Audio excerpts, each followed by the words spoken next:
OK，给他啥事都些。一 music critics 宁呢，可，因为啥个宁的当คนลาคำท่าตราเลยนั่นทุนนิ่งจังขมายเลยสาระอินลิสต์ลิมักสังวิดีโอที่เราต้องขลุ่มสังไปเนี่ยตามคนลาคำท่าตราเลยบ่บ่มั้ยเคยไปเห็นท็อป25ที่สังไปจิกะนั่นทุนนั่นตัวกับมีอันซาดามิโลจริงเลยขี้ก็จะบ่ไม่สังไปแล้วอินก็จะบ่มิสซาวจี当คน music 个啥个开手里头的อินก็เชื่อมันนิ่งเนี่ยค่ะกรุ๊ปก็ถูกไหมนะขายชกค่ะคลาสสิกอ่ะค่ะเลยเลยอันน่ะตั้งคน pop ใจกันเนี่ยก็สบายเลยเลยแต่น่ารู้คน modern music เจ้าเลยอยากทำใน hip hop บุยคุยครา alternate pop หรือก็ alternate rock อย่างนี้เลยแต่คุยคราก็ถูกไหมนะขายชกอะไรใจเนาะขี้เลยใจน่าจะจูเอ็นก็ต้องอ่ะค่ะ first wheel, second wheel, third wheel 整个东西 top 25 wheel 啊不整事儿的不能的嘞，啊不就你话打整嘞，那个的风啊来的，真的是阳光生该个 iconic 啥啦开啦 ，for example 行是这个，么人类的个班的这套叫这个，么太诶，iconic 啥诶，跑那个，一同的嘞是啥来个，这套是么整出来有哩啊，阳路个碰个怕这套叫的么整出来。跑那个一同的那些事儿那个，可我整出来这个他就讲那他的那音乐里边呢，一 lyrics 样态那位 music 样态那位反正可他的音乐听的，可他当然当酷为了，是把那么他没的他的 opinion 脑子米很爱的吧，可然把这，但呢跑那个啦，为上个标鸟，也上个标鸟这套价值，其他人生的他的那 idea 脑子还是蛮行个先的。真的，阿瑞，腾可以要个推动你这套家真正的喏，个跑，看他么正的喏，起码你来这个，因为啥个年的他，其他就分送他的行业是这个，哎，list 里怎么正摆，你正摆，个因那个不年的，有 list 里真正出来，真的，让我比较没正来着，真的好不少了，list 25 by him 么不容个。ada new music wave crowd ya ga are shining ma shi ma chang na shi kha da ashili 26 li ta sang sas ma chang la 25 ashila top 100 le ga chang top 50 ha ga chang le ya tum la ashila ka 25 mo pong ta da shi la new music wave crowd la ashina da nang la lyrical melodic rap jaw le ji ta ashina khui ra jaw ya na ashili la 26 li sang ya sa se ashila la ka da enya kha jaw 25耶，25耶那个评论啊，因为list 个比赛的来弄嘿，太呀，阿姨说，太呀阿姨说，就把这个25里上海的来呢，那就没什么啦，那人怕那个，那他的 romantic 啥啦个，就是嘛他的，一些一同当口 genre，就是一些当口 genre 嘿。ship with 他的一些产品那个的当初 genre 一些的拉里hin 他们推荐拉和那种拉给的朋友真的25里上海人们啊东没的上百点上百个看的梦吧就啊25里上海的来哪里 China 24里啊应该没朋友那个他们说啦会那好ini semua朋友吧那24里啊拉吧 iconic 上面推荐，个了跑没推荐，一同那来西面推荐啦，家里个女的那个，一同女的那个拿哈啦，那个我没说吧，当初个 top 那个啊，真的啊，你24里上海嘞，那从那驻美的上海啥了吧，就那他们那个，因那他的，哎，因那了驻美的上海，他的因那啥不呢，因那中的个比大那个，他的24里上海嘞，真的23里啊。기반을 사갈래 못했네 바이바 그 님신피는 cover 사요 이름 cover 가고 이거 좀 클레임 되는 이름으로 공리지 봐죠 이름으로 공리 라지를 실랑카 그노지 라 다당라 아 카이나 바서 바이로 호복도 그 칼라 정좀 타이 지바지 좀 칠리 상하네 자이나 22리 싱라라위 튀가 하지 나 지바지나 22리 상하네 지바지나 लेकिन लाला गए का तीन तुली संग ले जे खुमथा माइन तीन तुली संग बबम ने जन यू माइक लेम व ही न तुनी वन ले संग ले नहीं शिमरिंग में यू माइक लेम व Simran ngam hi tangkul Hall of Fame isi tangkul Hall of Fame sai ka Simran ngam hi ala ma shoi lak la Hall of Fame ni chang lao re he a he ka ta dang ra wa kro kham thai ba mai than ne ya Simran ngam wi yu mai claim virgin 21 sangai le la ga 20 mai in pning ga ai ga sang lam sang si ga da la pning ka aring thing bam we kiludo yu ning li na maning la ne ba na maning la yu no ning nơ mà ninh là vậy rock tăng khu rock chứ hi thay là không than là ông thay rock tăng khu rock nhỉ xong ngay con là cái là swag làm gì giáo sư đấy tăng khu mình làm là ngay cả cho nên là chỉ tuyển gì đi xong ngay là cho nên là 19 đi ya vô là năm cái mình tham đây là mà tháng này rất là sinh hoạt rồi thì khơi dùng mình là rồi phê này bây giờ vì lao lên hộp bốc lên là không thấy ở đây trong khu vì sao đó wave cái thời gian first kiss cái này là record thật đó trong khu này new song alternate song này introduce này là trong khu pop cái thời gian new wave cái này cho là thế là khơi phê này thì là đi vòng vì lao chỉ mình chơi là phê này mình tham một chuyện nên phê này bài 19 sang hai này phê này bài 19 sang hai là khẳng trái là camera lên tìm xem được thế nào nào là sẽ ra sao để là cái top 25 song cái bài lại tăng cô lao cái top 25 song đấy đó trái nữa 18 li sampang kare thang hon sampang kare thang hon rem nu sampang kare thang hon là mà thằng này nuôi lấy là cái vậy nè thằng là thì mình cứ rồi là giờ kiến thức sĩ sáng phàm đam này là cái thằng gì đấy rem nu sampang kare thang hon cũng khả năng nào là he khán giả khả năng ấy là ít thùng để nó lên suy khởi đầu bây nó xong đâm thấy tụi cái thằng lên thêm này cái làm thay tháp luôn cái chủ mấy đứa sáng ấy sao lấy nè 18 sáng ấy cái 18 chắc gì pointing này season 9 sao khang ra sampang kare thang hon ji 18 sáng ấy lệ cho nên là 17 cao sẽ 17 lệ xí nó mai one Simran ngam lệ xí nó mai one tăng khu về top song là cái tăng khu về romantic sao mấy thứ gì lá cái này lịch sử năm mai one lịch sử chúng ta thường nghe hay chứ nghe cho nên là thì one of the most romantic song này đây là phần nghe tăng là lịch sử năm mai one cho nên là chính là lịch sử năm mai one thì là 17 sáng này 17 sáng này để cho nên là one of the most romantic song này đây phần nghe cho nên là next layer chúng mày khai đó xong bài nó khao là hết chúng nào xong hay là tung lên issue với guru với la ai guru làm nên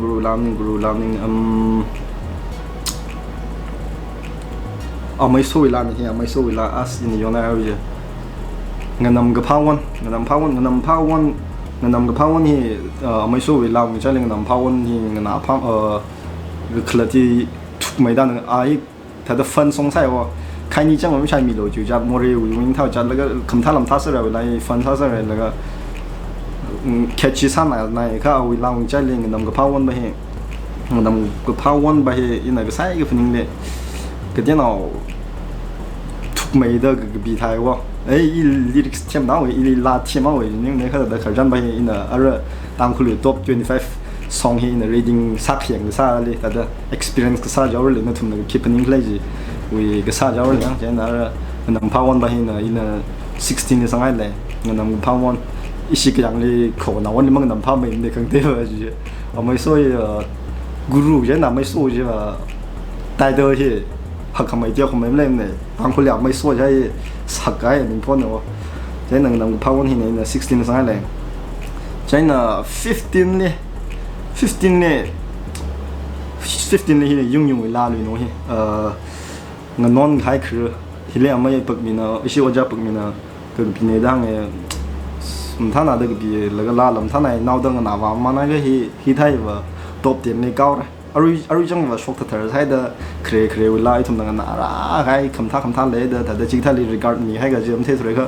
la nào phải là cái in là mà nào đó mang nào cho nào lấy cho nó chỉ trong giờ là mất thế rồi cho nó chỉ bao giờ nó khai khử bài 15 sang ai đấy cho nó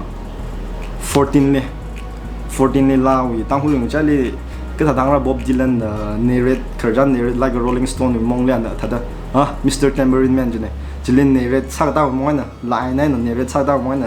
khởi narrative thằng lại thằng mới tweet được sao cháu rồi chỉ ở 14 lên ngồi road học gì cái chỉ thằng cô chỉ ở Rubin sang với cái guru với Pan Master Award nắc này cho nên là bài thằng này người này lấy cái là những chẳng là cái ở là những chẳng bao mình là bài thằng này khởi anh này rồi sao ta chỉ thằng này cho nên chỉ là 14 lên sang ai này tung mấy đứa sang cái này cái chỉ là 14 lên sang ai này cho nên 13 le iram kayang le ja kui source akui msang source msang ya iram kayang le as thằng này là cái trang le chan sam sa je ya cái thằng hàng le tam khu cho chính này 13 le ji sang ai le cho nên 12 le dai now sek về iwi mirin we khar chan vai sang ai le ya đấy cái là đang sale ra cả Carawilla nó thùng là thế thế này là Carawilla không tha là imirin người Carawilla đây nào sec chỉ là 12 nhá cho nên là 11 đi hiện là tầm yung sec cái nằm sáng vừa mới được sang lều mà thấy sao này trong cái lều xin là mùng cái lều mà music live 11 đi đây là tầm yung sec về ninh nó mất khẩm nhà rồi xưa simpan rồi pan về cái sao là cái mông sung bay là tại đông sung ngay cái thao về cái răng về trái chín là thùng thế này là cái chi là 11 đi sang cái này là gì ninh nó mất khẩm nhà rồi xưa như vậy trái nó là number tiền cao số number tiền lệ nó thùng là nem mấy đứa sang cái sáng cái thằng những lấy cái là bài vùng thằng này bài ở thằng này giờ sống cái phần sim oja sim ngầm mùi á oja sim ngầm mùi thằng này giờ sống cái phần bài sim thang chẳng có là bài cái phao là phao mà tweet lấy đấy được này à mình chơi lăng chơi lấy la không biết không thấy tra không tha tra rằng cái thằng này giờ sống phần bài này top tiền lên number tiền lên sang hai này chứ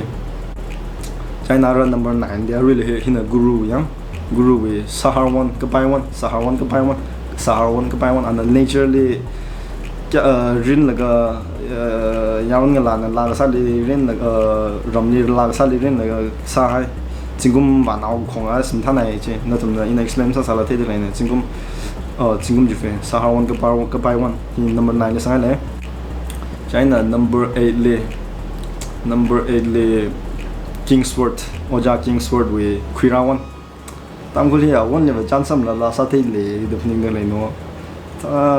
song ai lệ Quirawan thì thằng này là chỉ nó number 8 lệ sang ai lệ ra cao cái number 7 này cao cái number 7 này iram cái lệ là ishi source mà sang với là này number 7 với iram cái lệ tăng cái best rock song này được những cái nào tăng cái rock song của tôi người trái lệ source mà sang với iram cái lệ thì làm thang của nên là bài tham chơi 이 닝털라이나 레딩 상하이 거의 봐라 동네 성강이 number 3 4 le 성강이 하자 봐 거의나 그냥 그 라항대 럼타오 제다 아힌 알리 number 7 le 성강이 자나라 number 6 라자 first ina 그 분ning le number 3 달래 성산다 가이나 퀴다이나 와징메 number 6 발레 퀴다이나 ô khơi mình nào chứ bà hiện thấy lưu thuyết về ô khơi mình nào hiện number cái này là tung đi bấm sáng này cái là chính linh quân đại nó number 6 này number 6 là cái number ninh nha tăng khu về he tăng khu về Rolling Stone ninh này Rolling Stone magazine ninh này he cái ina bất đã đáng ra 이도 다들 되게 사는 나오 nentum다 림파니 렘테는 nentum다 탐에 이발라 성미로 nentum다 아이바야 뚱메로 라이바이는 미사쇼가를 자르라 nentum다 항미로 이를 다들 펀 방안에 사고 사는 애가 다들 뭔가지 당쿠 뮤직로 리딩 사이언스요 네마 제나라 당쿠 톱 25 그 살리 인 6리 오 크미나오 해상하는 뭐 아차 테이테이 루티웨 오 크미나오 해는 6리 상할 tay tay lui tiêu về ô khơi mình nào hay nè number 6 li sang ai lại nè thùng nè là cái cake là cái này mới được nên đây này nè ai nói 5 li rem nu về can rây cái trang thì khởi lên vậy nè sản phẩm khởi thông hoàn làm tham mấy được phần sai nó khác rằng nàng cho can rây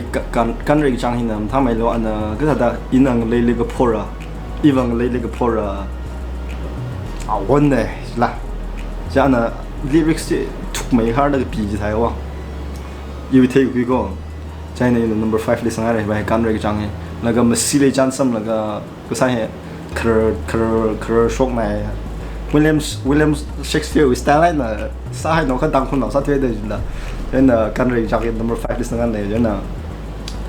number 4 li hiện là tầm những sách vi la luôn nó hệ ha nên thằng là la không té mà la không té mang làm la cho đấy không té cái chỉ vào thỉnh người lung đi chỉ thay chỉ vào chỉ cái chỉ bao giờ nó thấy sản là mang sang này cho nên là number 5 li rem nuôi can rây trang ai đấy chịu chỉ là number 4 li iram song chân đi khơi bài mà nó thầm là complain sao mới sai nó sai phần này iram song chân đi bài tầm những sách iram song chân đi có tu sớm thấy rồi iconic sao mấy thứ gì là này ari in the casual classic tangku classic top 10 tangku classic song đó là in the sao bài in the next lesson ai ha nó chuẩn nó miếng cái sao là nhưng mà cho nên là 4 li iram song chân đi bài tầm những sách we iram song chân đi bài in number 4 li sang hai tangku classic lao mình chơi lấy bài lấy hết cái này cho nên number 3 tao wow mấy than nhiều ya number 3 li Tenguila gurum sanggu Tenguila as top là cái top cái đó là ra musician buồn mỏi là music guitar không chấm thằng này là làm hàng bài lyrics thằng này làm hàng bài cái lyrics thay cho nên cái đông làm thasa rồi cho nên number 3 li sang hai này chứ Tenguila chứ nào cho nên number 2 li Singum Peijon agree with Singum Peijon he number 2 li sang ai Singum Peijon he tang khu sina ne Singum Peijon he tang khu sina la cái cho nên Singum Peijon he number 2 li sang ai ne nó thun là chuyện ai đã làm phim sao mà say bài là number 2 càng gì là cái đã phim sao này cho nên number 2 li sang ai gì Singum Peijon he cho nên lastly number 1 đi hai san thì phải mi lắm nên thì cái thời sai lệ trên là number 1 đi number 1 thì nó thường là thấy sẽ lệ thật là mong bao gì cái chỉ ban đầu玩是啥你嘞是平常啥bài mà làm này cái thằng này chứ cơ nó thường là cái thằng đẹp nhưng lấy chứ làm thế rồi cái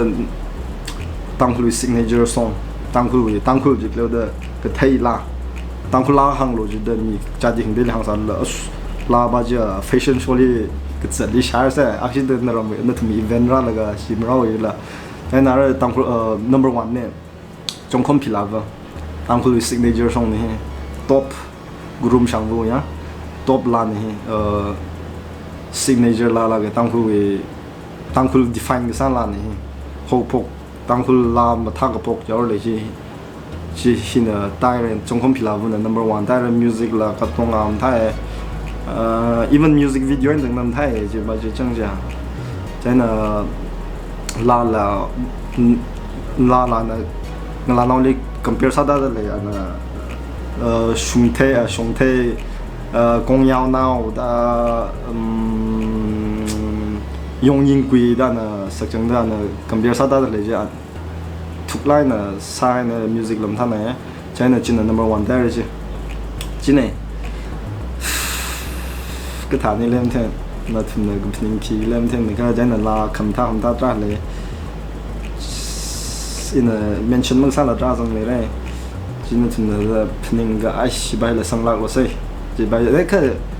chính này thật là chỉ thay cho nên là rồi top 25 tăng khu song gì thay rồi cái in là cái mention sang ai nó rồi lấy cái ship pack gì là chỉ làm thay cho nên là rồi rom năng tây đó rồi niệm xem xem cover 它个 original lem them ni chi ram nang te da ji lam thai ja na ro le gi shi phak chat da ka lei wa chon ron ran sa la ga chi la cover ga original lem them ne i lam swap wa de ne hem them ne khai na phning li bing hem thai da sa ne ja na chi ne chi la kham tha tra le khai wi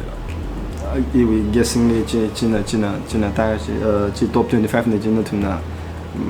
cái thằng được những lên thêm này cả chỉ mình chúc